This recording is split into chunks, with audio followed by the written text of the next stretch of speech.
Hello, everyone. We are back. Hi. Hopefully, you can see us and you can hear us. Please confirm. Yeah. So, guys, if you can see us and hear us well, please write in the comment that everything is working fine, if there are no issues. As always, we are very curious where you're from. If you could write this information. Okay. Yeah, so please let us know. We And have also we first have a bit, comments we have confirmation that everything is working. That's great. That's great. working. Okay, so let's wait a few more moments for all of you to join us.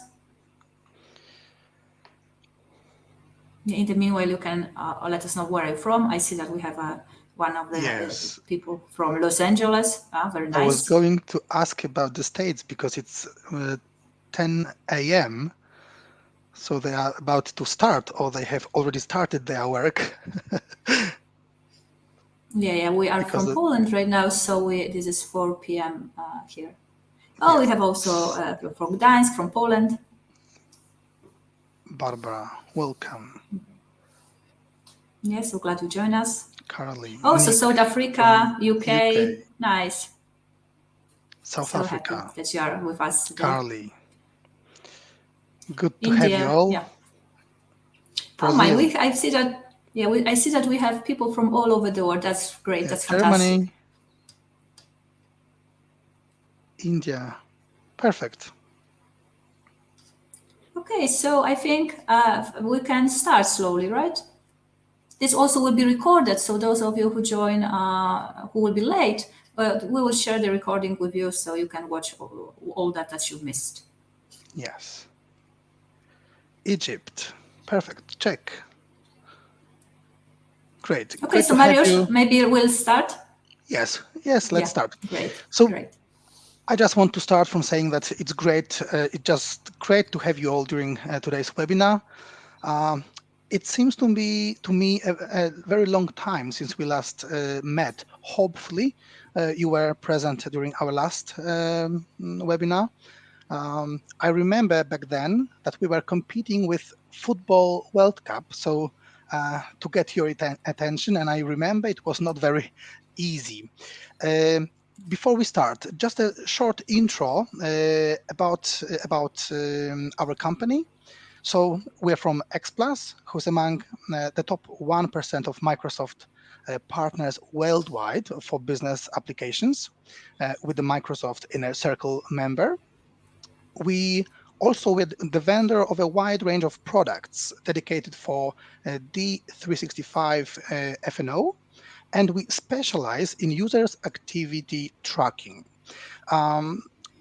What we are sharing today, what Sylvia will be sharing with you today, is the result of our cooperation, our meetings and talks with our clients working on Dynamics AX and D365.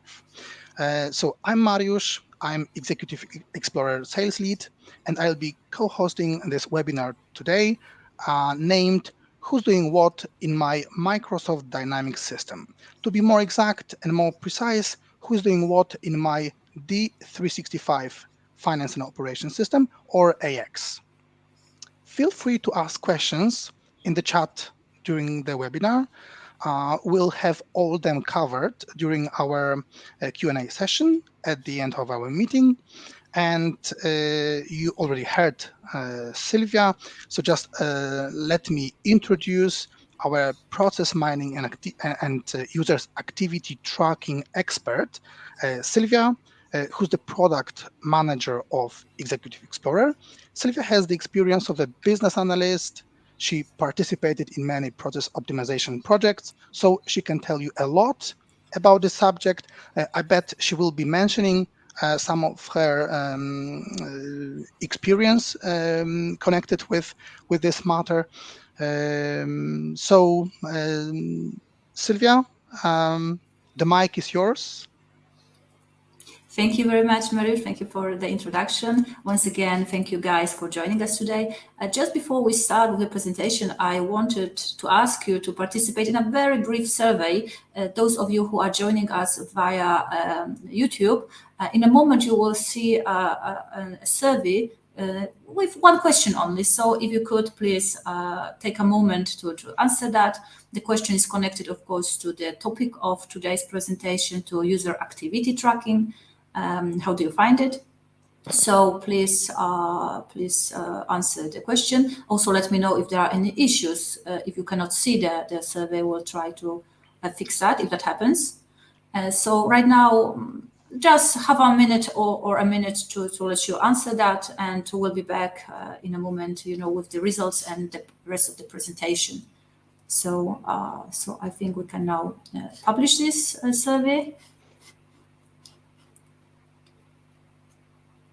Yes, and those of you who are joining us using LinkedIn, I am very sorry that you are unable to participate, but right now only YouTube provides this functionality that we can use here. So we will work on that so that next time all of you can participate. Okay, so from what I see from the comments, that the survey is visible for you guys. Some of you have answered, and based on these answers, we can see that, yeah, I think we can stop now. And based on the results we have now, the majority of you answered that yes, that you are interested in using this activity tracking to boost your business. So that's great to know. Right now, we can move on to the presentation, to what you actually came here for. So let's start. Let's begin. So first of all, I would like to share with you the agenda for today. So first of all, we'll be talking about why is it important to know what users are doing in Dynamics 365 F&O and AX, and how user tracking may enhance your business processes, application support, security, testing, generally how it may enhance your business. Later, I will show you our tool, our Executive Explorer, in terms of user activity monitoring. We'll have some scenarios that we will apply here. And at the end, as Mariusz mentioned, we'll be having a Q&A session, but still, I really ask you to ask the question anytime. Please write them in the comment section. We will return to them during the Q&A part, so no worries, we will not skip any of your questions. Okay, so guys, let's dig in. So let's start with answering the question, why is it important to know what users are doing in D365 F&O? And if we are to answer this question, we need to look at the benefits that it brings to us, right? So let's imagine, because this is the main point of this presentation, let's imagine that you have access to data about what users are really doing in your system, what they are clicking on, what values they are typing, how do they find the processes, how do they perform their tasks, how actually they really work in the system, because it may differ from what documentation says, right? And very often it differs.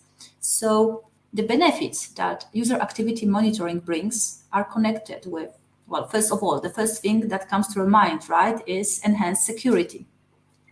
But also, if you are working in such industries that have very strict policies regarding legal compliance and protection, this is also something beneficial, right? Also, user activity monitoring impacts very much the employee productivity. We can not only monitor it, but also make more informed decisions based on the information we get. Of course, aside from that, we can also streamline application support. We have a full control of our organization. And also we build up application testing. So those are of course not all benefits that the user activity monitoring brings, but those are those which we find as the major benefits, right?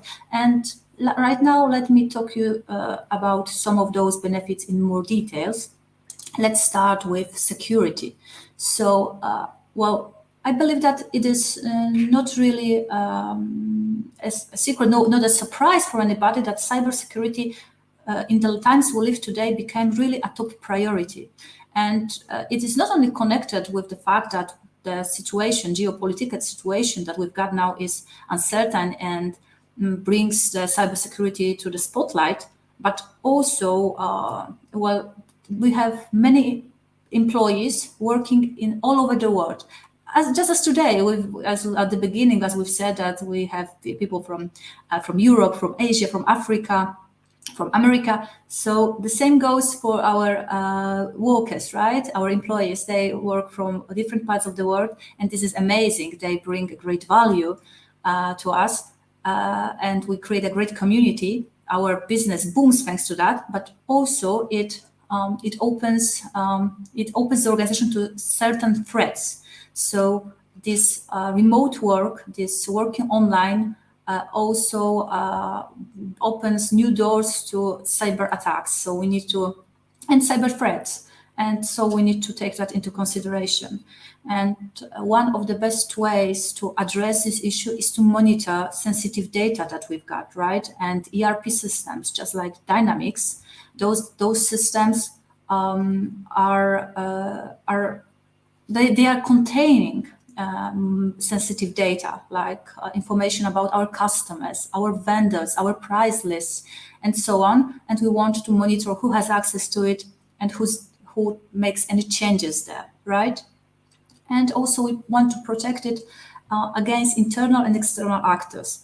And when we talk about those threats from people from inside the organization, it turned out that the majority of data leaks and data abuse is being done by internal actors. But still, those are divided into two groups. One group are those who have malicious intent, right? Those who on purpose share different information, sensitive information with our competitors or other people who should not have access to this data.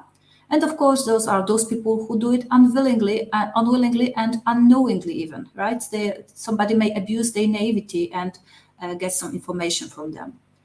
And also, when you talk about security in terms of how it may be enhanced by user monitoring, user activity monitoring, we can also monitor breaches of user access rights, right? So we also need to monitor who has access to which parts of the system and ensure that those rights are assigned correctly.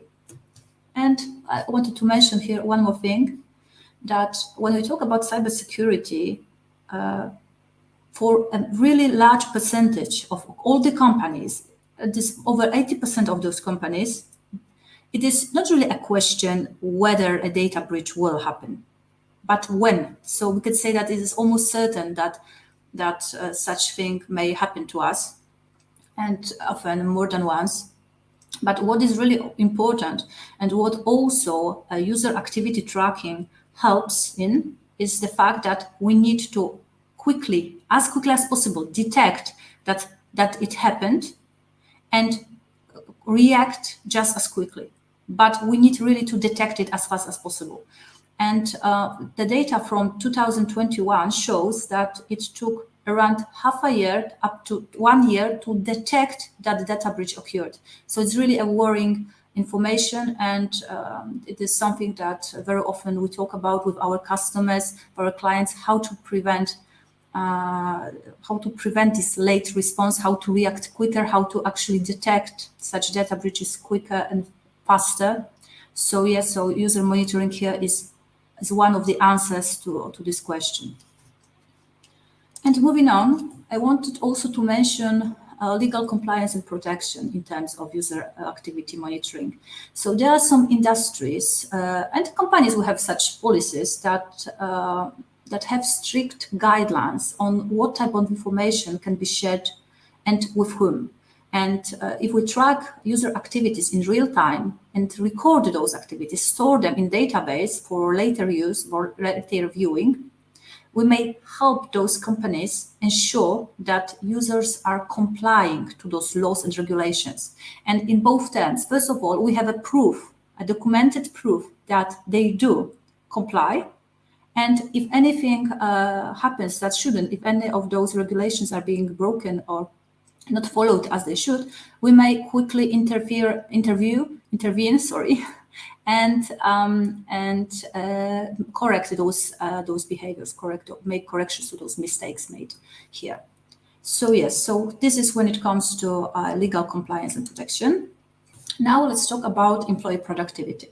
And very often when we talk about user tracking and user activity monitoring with our customers, some of them arise the issue of it being perceived by users as a symbol of a lack of trust of the employer. So this is something that we need to address, and the best thing we can do is simply to mitigate this concern by being open about the reasons why we are monitoring the system, right? The system contains very sensitive information, very sensitive data. So of course, it's obvious that we want to monitor it to make sure that the security is that the security measures are implemented correctly, for example, right? So if we explain the reasons why we're monitoring the system, the users most likely will understand, right? And another important thing is that we also need to make sure that what our reasons are for monitoring. Well, I would recommend avoiding it to micromanage employees or discipline those unproductive workers. I would rather think of it as a way to improve your business, right? So if we check the employee productivity, we may check it in terms of how do they find the tasks, their processes. Maybe they are not so intuitive as we thought. Maybe the users are having problems because some of the tasks are maybe very difficult, very complex, and they don't have to be like that. Also, we may also use it to compare users' productivity in terms of finding the champions, those who work the best and can share their experience, knowledge with others. So, in other words, we propagate the best behavior. So this is also a way of applying it, and this is the way I really recommend you to use. And moving on to streamlining application support. So if we talk about support of Dynamics, the root cause analysis is one of the things that takes really long time. On average, it may take around 2 weeks, but of course, it depends on the complexity of the problem. So some of the cases take months, some of them take years, some of them are unresolved. So if we are able to track what users do in the system, and they come to us and say that they, for example, tried to issue an invoice and they had a problem with that, an error occurred, we do not need to try to reproduce this error by trying to find out what the user's done without the knowledge, just try an error. But we can simply go to the activity monitoring tool, search for the user, narrow down the time when it occurred, even narrow it down to the invoice that was being issued, and we can see exactly the steps they followed, what they've done, which resulted in the error. So like this, we can lower the root cause analysis even by 80%. Especially if the user's action was the cause here, right? But also, if it was not the user's fault, still the time needed for root cause analysis becomes shorter. Why? Because we quickly are able to verify that user was not at fault here, that maybe the system was at fault. So this is also valuable information that we get from it. And of course, this is, I want to briefly mention it, that because of having access to user activities, information about user activities, we have better control of our organization, because this helps us make decisions based on objective data, not assumptions. So for example, if we approach a topic of optimizing processes or making some changes in your teams, we can make those decisions based on objective data, on real life data, not on assumptions, not on someone tells us that the process is ineffective. We can check it and we can see in which points it is ineffective, and we can make a better decision how to address it. So this is also something worth taking into consideration. And it works the same way as if we've got, Google Analytics applied to our website, right? We very often use it to check our customers' preferences, how they find different parts of the system, what they like, what they do not like. And based on this information, we make decisions regarding changes. So the same way, I believe, it should be applied, the same approach should be applied to our internal users. So we often discuss this with the customers that actually we should also pay attention to them, as they, the business majorly depends on them as well. So yeah, so this is all something that we really propagate, using objective data, not assumptions, because this is something that brings us closer to the goal that we want to achieve. And briefly about testing, using activity monitoring to testing. First of all, if we monitor what users really do in the system and have this data, we are able to better understand what processes look like in real life.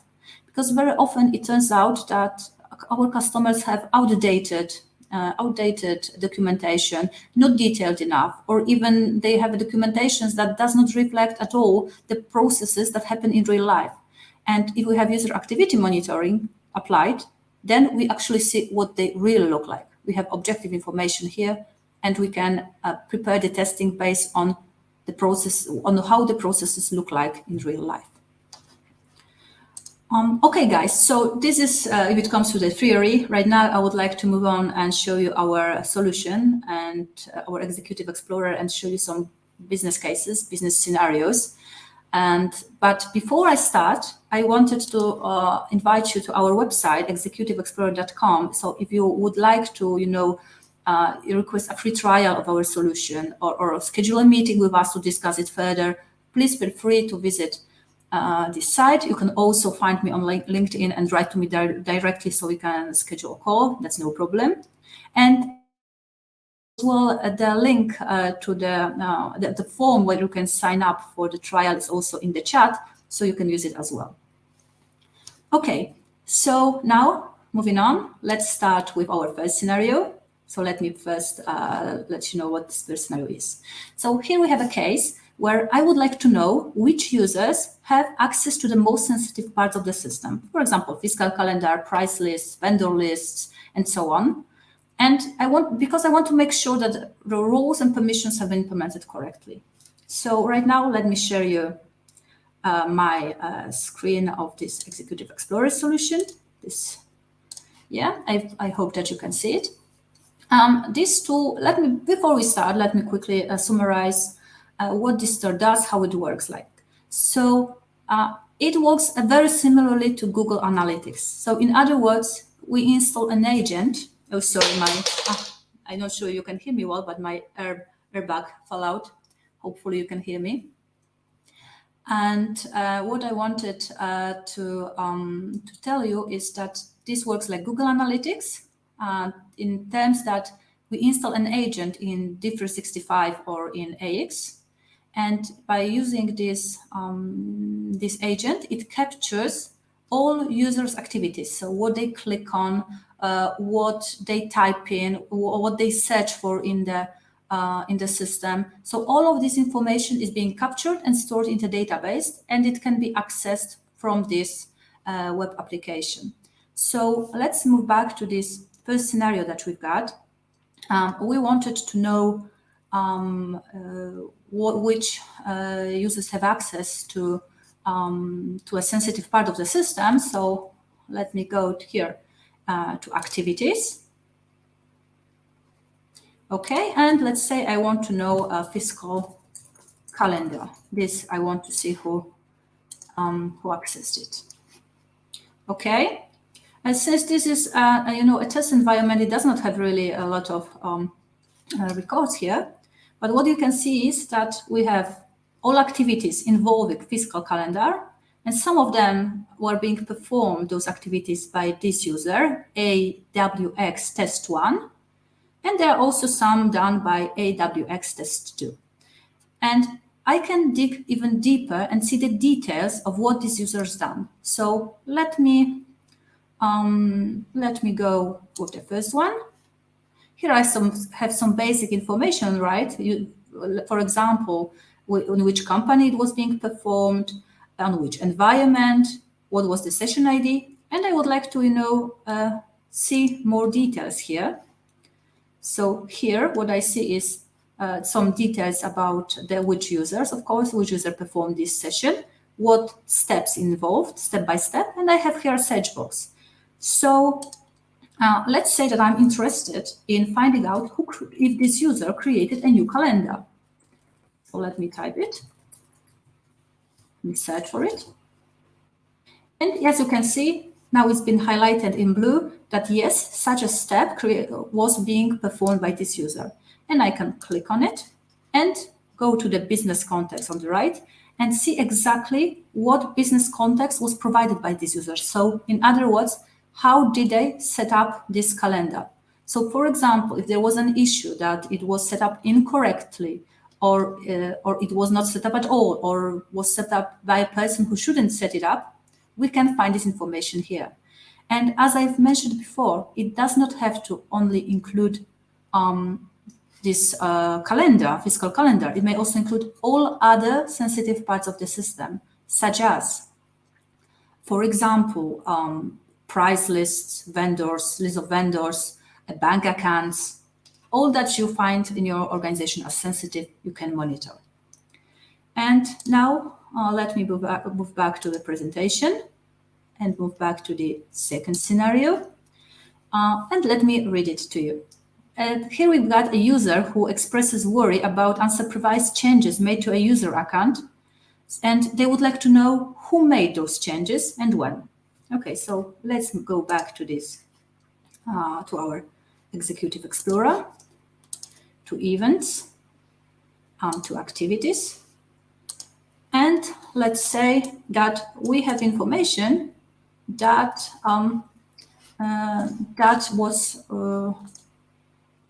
that we've got a user whom that the email was being edited. Oh, my moment, not in this place. Sorry. Yeah.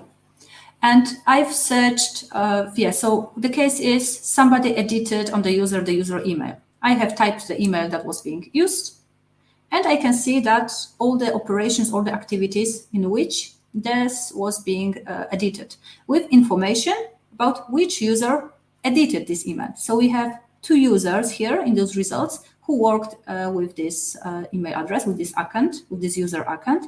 This is AWX test 1. And also we have AWX test 6. And the same way as the last time I've shown you, we can click on it to see some context. We can view details. We haven't seen the whole session which involved this email. So yes, together with business context, so we can check it. And what is very important here, that of course this case that I am presenting you right now, it's more connected to security, right? We wanted to know who edited the user, so maybe edited their rights, maybe made some changes as here with email address. But the same goes for cases when somebody made some changes on a customer account or an invoice or sales order, and we want to make sure to know who's done those changes, when, and what was the values that were being changed and what was being provided. So this is another case, and this is something that our solution does. Now let's move back to the presentation and let's see the third scenario. Okay, so here we have a case like this. Due to a system error, a company asked an external consultant to enter the production environment and fix the problem. And the company would like to ensure that the consultant access only the agreed upon parts of the system. So yeah, so this is a case that we, very worry about security, want to have a report and be and have full knowledge of what this external consultant viewed in our system. So moving back to the system. Okay, so let me quickly go back to a moment. Yeah, okay, so let me go back to user sessions. I want to see, I'm now looking for the user. in which I want to check. I may, if this user had entered the system more than, not their first time, or they do it more often, we can narrow down the time that we want to check when it was being used, when the user was using our production environment. Let me search for it. And I have here a list of all these sessions that these users had in the system. Let me open one of them. Okay, so here I have also information about what they've done in the system. And I can decide what fields I am interested in. And I can export it, let's say, to a PDF file. And it will download as a report, which can be used by auditors, to view what was really being accessed. So this is also another business case. If we need to show user activity to auditors, we can do it. We can export such a report. Now let me show you how the report looks like. A moment, please. Just a second, so I can open it for you. Hope it will be opened. Oh my, okay, let's download it again and open it once again. Let me zoom it in. And what do we have here? It's the information about which user, when, how long the session lasted, and we have information about all the steps they took, what they've done in the system, at what time, on which environment, which system, in which company, and what was the form name.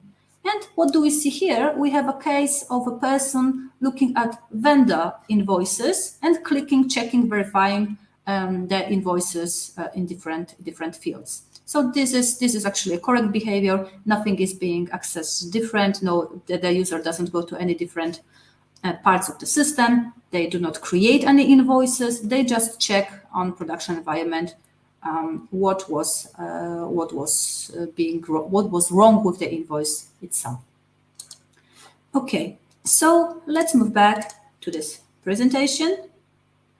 Let's go with another scenario. Scenario number 4. And here we've got information that the legal department point out that the form called vendor table, it is a table which involves information about vendors. It is strictly confidential, and only a narrow group of users may access it. And I would like to check who accessed it during the last year. So who has worked with this table to ensure that the roles and privileges have been applied correctly. Okay, so let me move back to our application. Here. And now I will go to statistics, to forms pivot. Okay, and I'm interested in finding out about vendor form, event table. So let me look for it to narrow it down. Yeah, apply.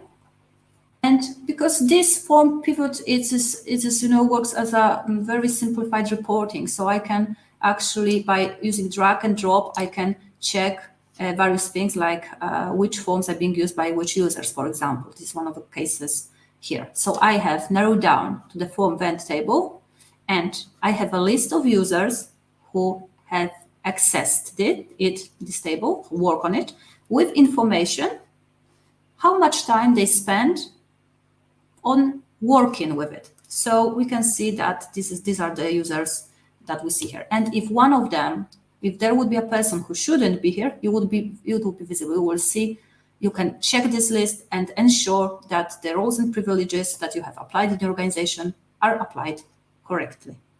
You can also export it, and for the auditors to prove it that those roles are assigned correctly, and only the people who should have access to this form.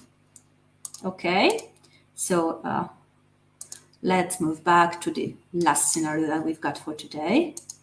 This is scenario number 5.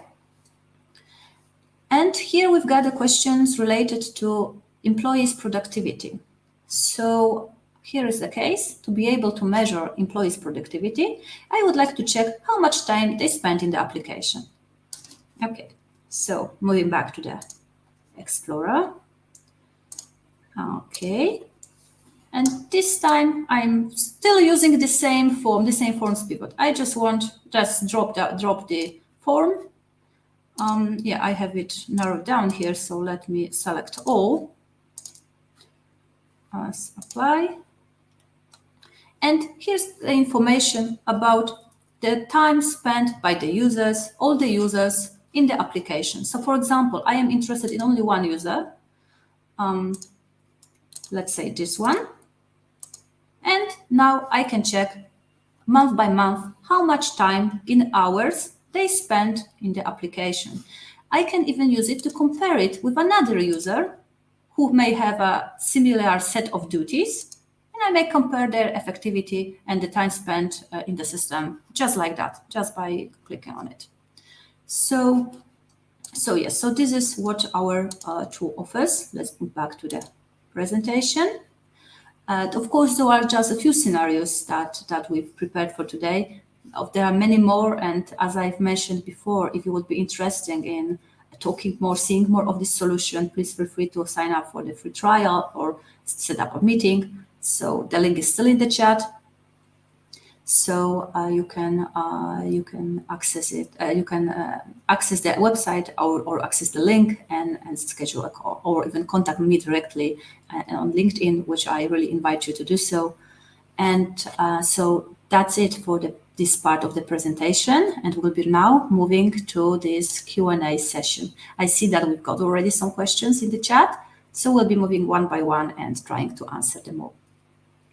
Yes, we have a great job, Sylvia, explaining this tool and showing its potential as regards tracking users' activities, taking care of security and performance in general of a company, of organizations.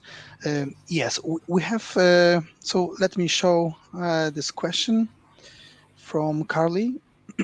So, can this be automated? For example, someone makes changes to sensitive data, then an email notification is sent automatically to, for example, the financial manager. Yeah, actually, yes. And this is something that we are almost finished working on, this functionality to actually create alerts and to define what parts of the system you find as, the most sensitive, what even fields, not only force, but also what fields you would want to monitor closely. This functionality is almost ready. I believe that during the next webinar, we'll be also able to show it to you. And this functionality works just as you said, that it works automatically. You set up what you find as sensitive, who should be notified, and this notification will be sent to, like you said, for example, to the email address of the financial manager. So yes. Yes, as we said at the beginning, please feel free to ask your questions. It takes a while to get them, so please do it now, so we can get them as soon as possible. And yes, there's a bit luck. Be able to answer them. Yeah, that's right.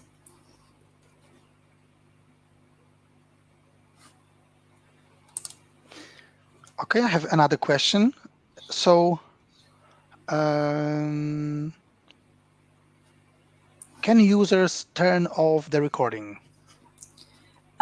Okay, so I will also answer this one. Well, it depends how you define users. If you mean the Dynamics 365 users who are being recorded, then no, they cannot turn it off. This is something that is managed from the IT part. Of course, you may determine which users you want to monitor, which want you to set up monitoring for.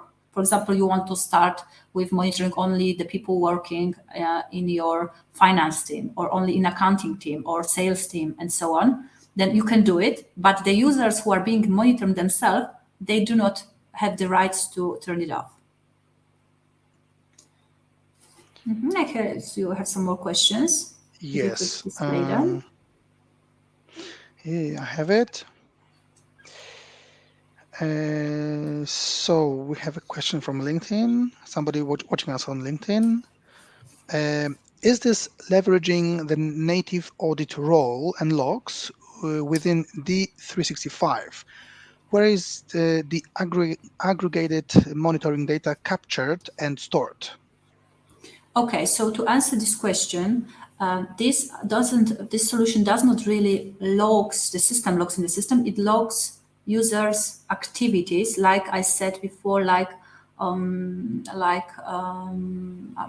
Google Analytics tool, and this data is being recorded by an agent, which is being installed on your Dynamics or AX system, depending on which version you work with.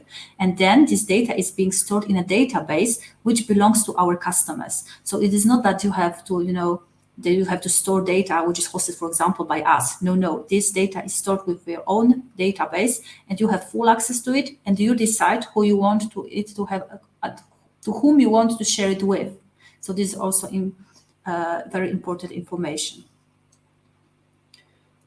Okay, so to sum up, we set up IT infrastructure that allows our agent to record, and the data and the infrastructure belongs to the customer, and everything that is recorded is being stored on customer's database. Right, Sylvia? That's correct. Okay. We have a follow-up question from Carly, so let me show it. So, will users know they are being monitored? Actually, no.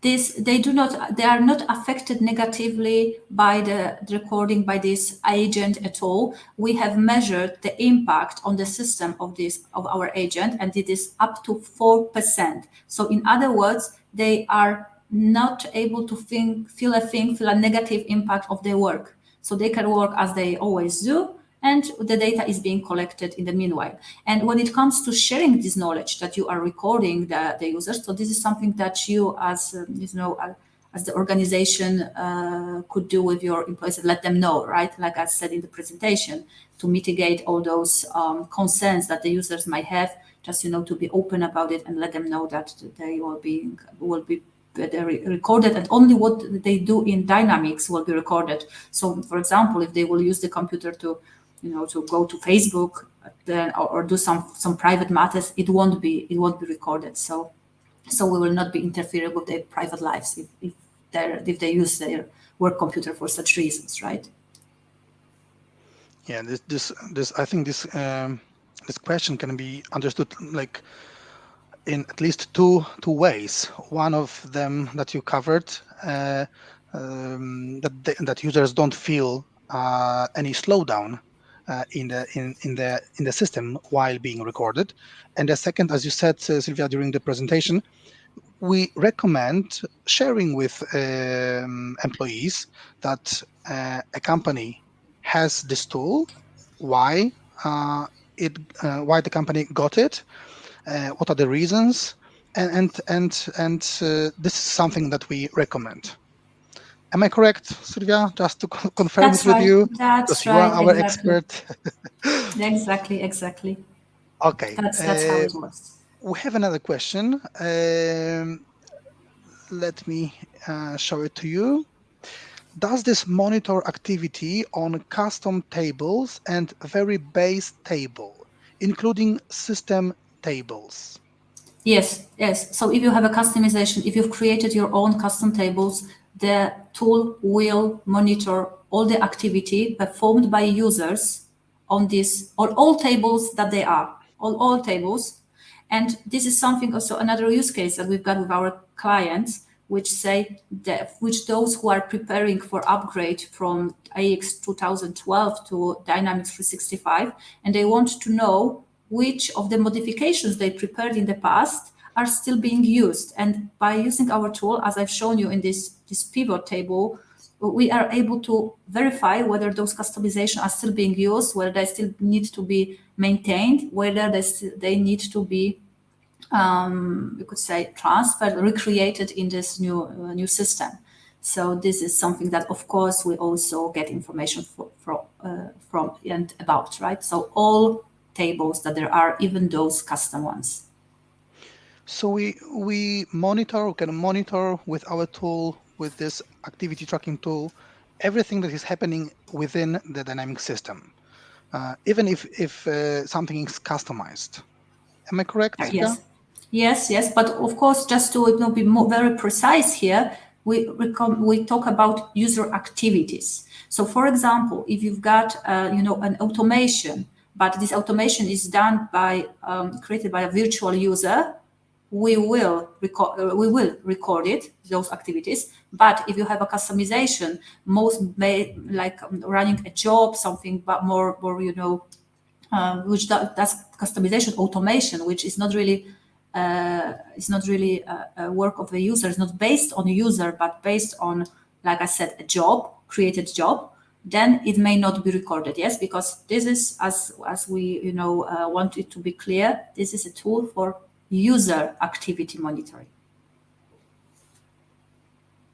Yeah, I think you mentioned it during your presentation that we record data at a very detailed level, so at the level of a mouse click. Yeah, so basically everything that is clicked on, introduced or erased, we can show it in our application.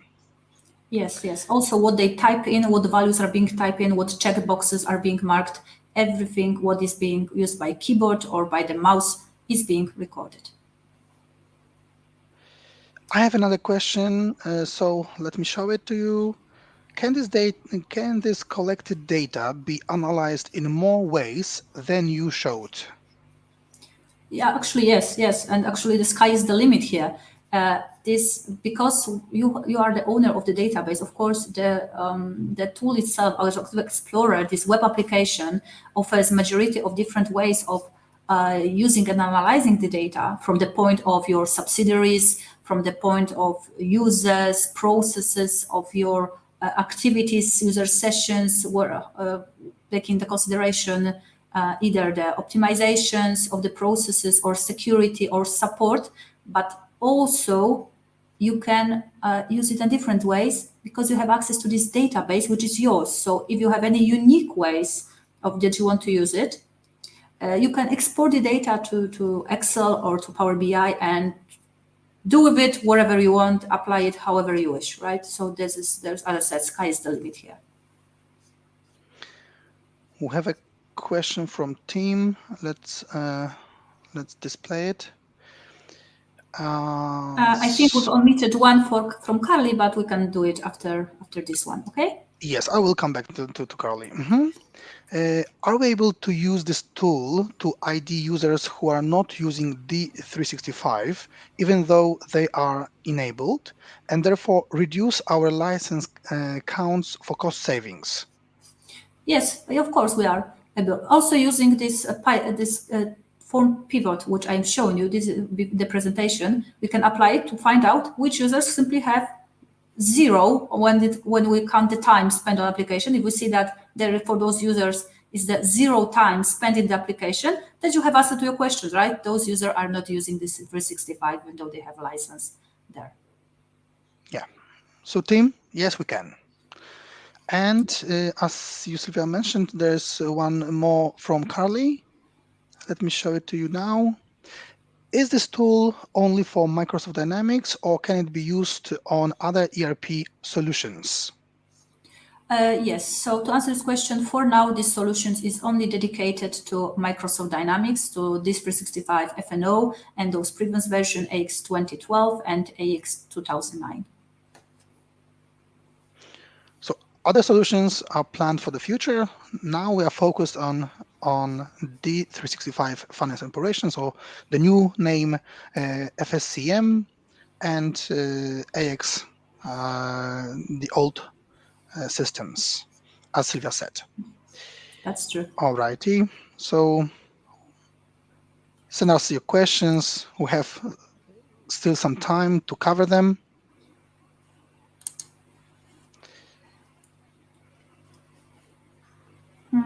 Have we got any more questions? I do not see any new ones.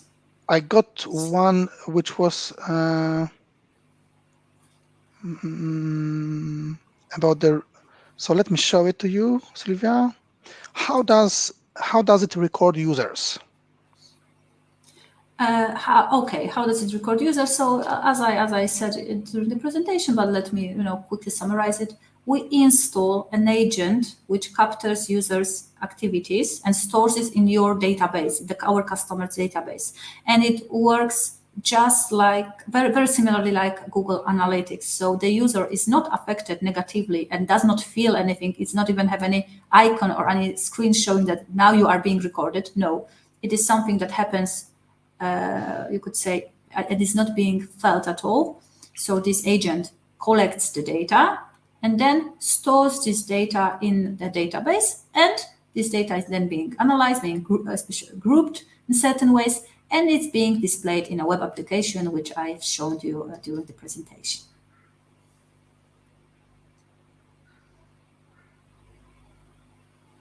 I think we have already answered this question, but let me display it to you. So, a question from LinkedIn, from somebody watching us on LinkedIn again. Is this tool available also to 365 Business Central, Sylvia? So the answer is for no, not yet. If you are interested in it and we are of course willing to talk, we are preparing on moving on to other application other than Dynamics 365 FNO and those previous versions. So the answer is simply for now, not yet, but we are open to discussion about which other systems you would like us to cover with these functionalities. And there is a follow-up question from Tim. Can we use the monitoring with Warehouse app users? I'm not really sure what you mean by Warehouse app users, but if they enter, you might mean mobile apps. And to be honest, we have not a case like this. We would need to check and verify whether we are able to capture the activities which are being made based on touches of this as on phone, right? For example. So I believe that right now I would say I think so, to be honest, but we would need to make sure we need to discuss it with our technical team to be able to provide this information. So we will come back to you if you don't mind and answer your question fully once I'm certain of it. Sylvia, I can see another comment from Tim. He says, we are a manufacturing company and we use mobile devices with the Warehouse app. Yeah, okay, I see it. Okay, so Google okay, that's great to know. As I said, we would need to check if this mobile apps we are able to cover those activities as well. So Tim, we will confirm and come back to you with an answer. I believe Tim is my contact on LinkedIn, so it'll be easy for me to get back to you, Tim. Are there any other questions? We will be happy to answer. And also, guys, if something comes in later to your mind, please feel free to contact us. To ask any questions, schedule a call. As I've said, you can either use the form which is in the chat, visit our website, or contact me or Mariusz directly on LinkedIn and schedule a meeting. We are really open to it. So if anything you want to discuss in more detail, please feel free to contact us. Yeah, you can display, I think, that in the next slide, and we should be our contacts should be there. Are they? Yeah. Here, yes, of course. So here are some of our contact information that you can use to contact us. Please feel free to do so. We will be very happy to get to be contacted by you. And guys, since we see no more questions and we are the time is nearing its close, I think we can slowly start to end this session. I would like to thank you very much for being with us today, for all those questions that you have. I hope that you like this webinar, that you find it informative. If you want to share your feedback about it, we are also very open to it, and we'll be happy if you let us know how did you find it. So And once again, thank you very much for being with us here today. I hope to talk to you soon. And well, I can wish you a lovely the rest of the day. Thanks a lot again, and Sylvia, great timing. We managed to cover all the information we wanted during this session, and both the question and answer session, but also during this webinar part. Thanks a lot, everybody who joined. See you soon, hopefully. Yes, see you soon. Bye. Thank you. Bye.